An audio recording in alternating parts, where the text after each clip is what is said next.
Hello guys, still on the day Thank one of you very much, dialogue. This is not the Chair, opening Her statement Excellency, from the sitting government honorable when at members the of the SLPP. delegation from the No AU, listen to waiting the ECOWAS, chief minister be gets Commonwealth, for and the say. Independent Commissioners of Peace, ministers of government, members of parliament, members of the diplomatic corps, our friends from the APC, distinguished ladies and gentlemen, good morning. Today is a momentous day and a historic one for several reasons. It reaffirms our commitment to building institutions that strengthen democracy. 3 years ago, after a national consultative dialogue, the Independent Commission for Peace and National Cohesion was established. It wasn't established out of a vacuum.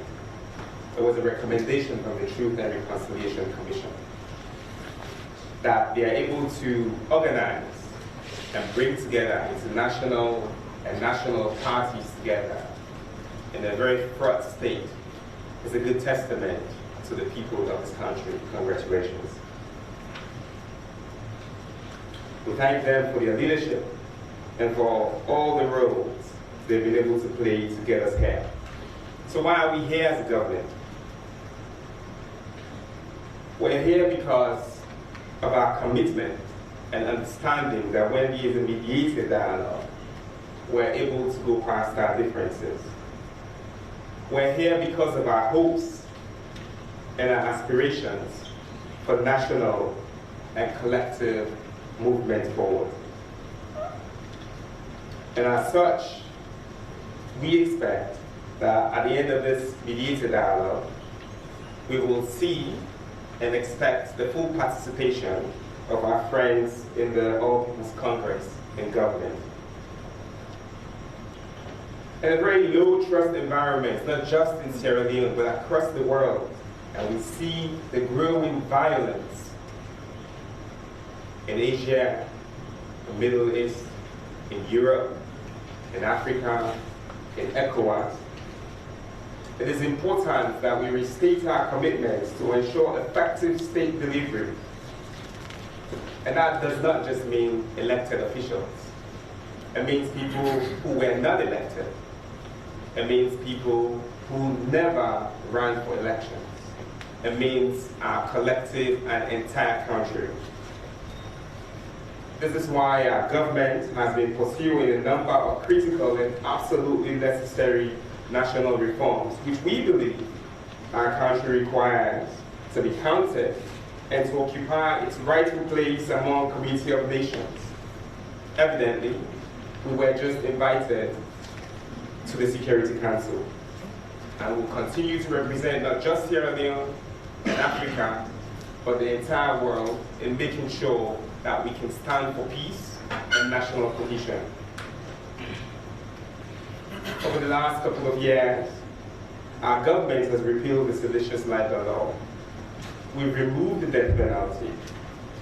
We've enacted the Kiwi Bill. We reviewed and updated the PPRC Act, the Education Act, the Local Government Act, the National Investment Act, the Independent Commission for Peace and National Cohesion Act, the National Disaster Agency Act. We revised the anti-corruption law, well over 90 laws in the last 5 years. And because we believe that we're not done and governance does not stop, our team has continued to work on the Criminal Procedures Act of 1965, which currently does not guarantee justice to our people, particularly if you're poor. Because if you're poor and cannot pay a fine, you get sent to prison. Our government understands that poverty should not mean lack of access to justice. We're here because we believe in mediation. There does not exist a mediation bill. We will work to make sure that there is a mediation bill in this country. And all of these are aimed at ensuring that the necessary and appropriate legal and regulatory environment is created to enhance effective and efficient government of Sierra Leone, not government of the Sierra Leone People's Party. A number of initiatives have been rolled out to ensure that our country strengthens its culture of inclusivity and participation. I mentioned the GIMI Act and the efforts of all political parties that were put in place to make sure we all honor that law. This is why when our friends from the APC go to Parliament, there will be a lot more women in Parliament in our lifetime in this sitting than there has ever been at any given point in time.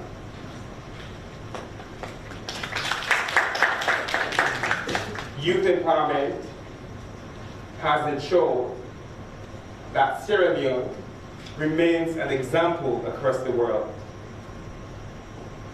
The number of young people who are given elected and appointed positions is at an all-time high and used as a benchmark across the continent.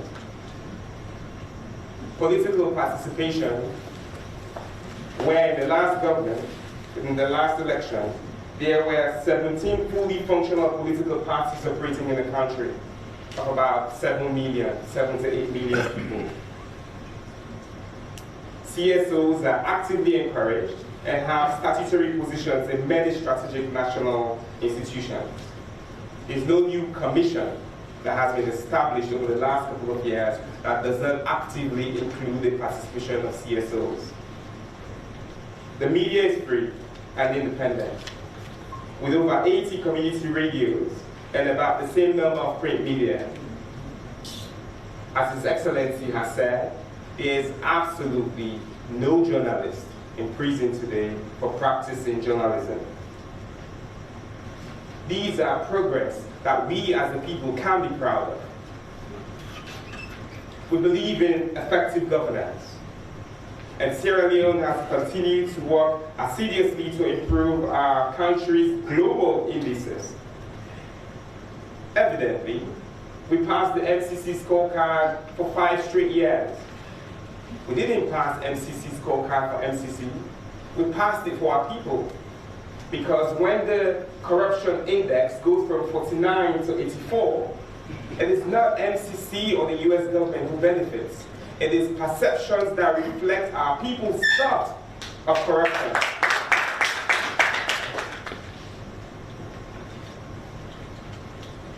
As a nation and as a people, we must all continue to work to make sure that the image we project and propagate about our people reflects the true realities of our people. We cannot, for political gain, for financial gain, for personal gain, project things that do not reflect the realities that we see on the ground and the true perceptions of our people. And these indices, from MCC to the more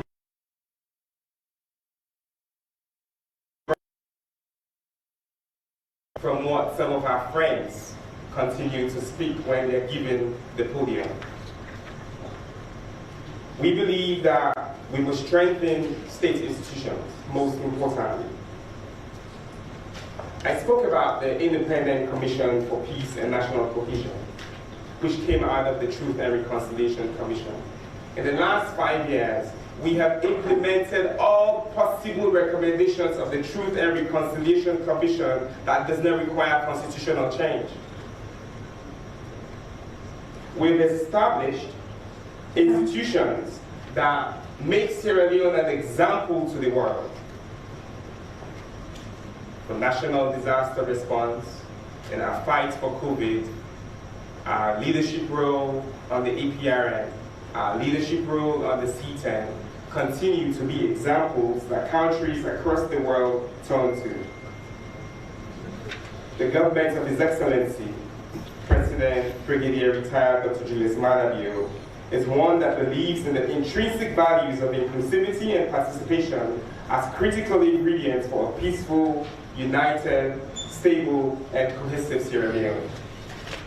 It is as a manifestation of such conviction and belief that government has since given very serious considerations to the abnormal situation of having the other half of state governance, the opposition party in the House of Parliament and local councils, holding back on participation in governance.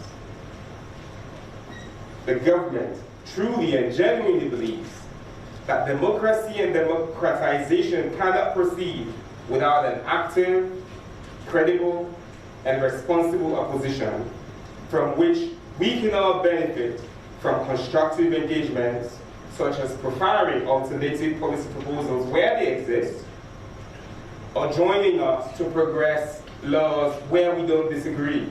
We don't always have to disagree. We're not here because we've been forced to. We're here because we chose to. And we're here because of our commitment to national development and peace. We're here because the father of democracy, His Excellency President Dr. Julius Maada Bio, asked us to be here. We're here because of peace and unity.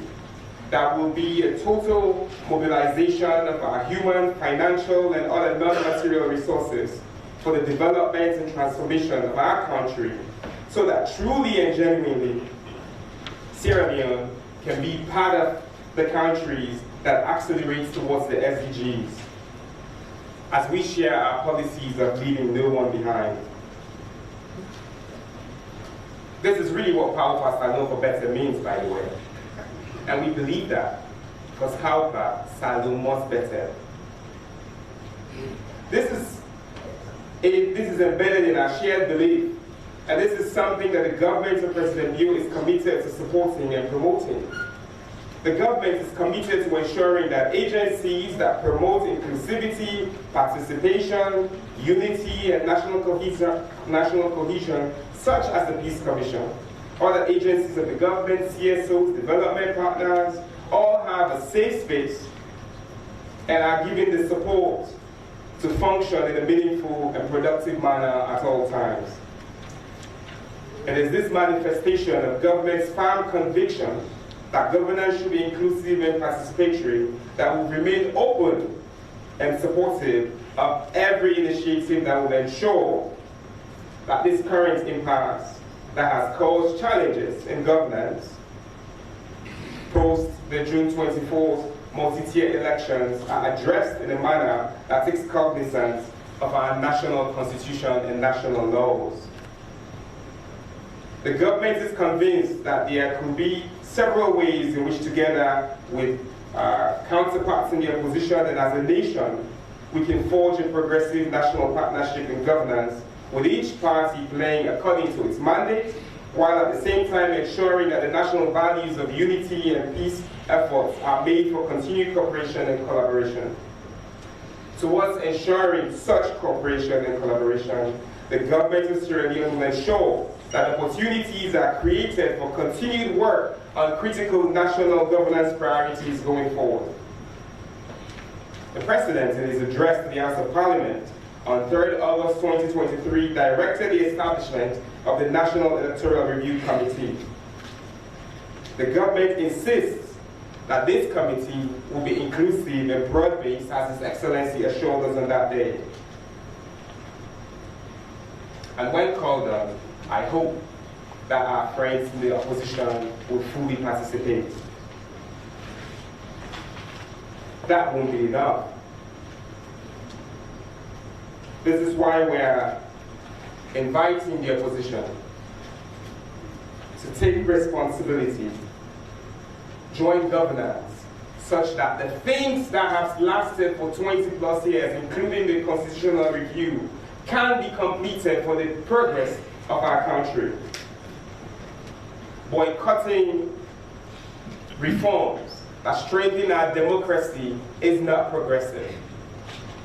And I think across all aisles, no matter where one sits, the recommendations from our independent electoral observer bodies require constitutional reform.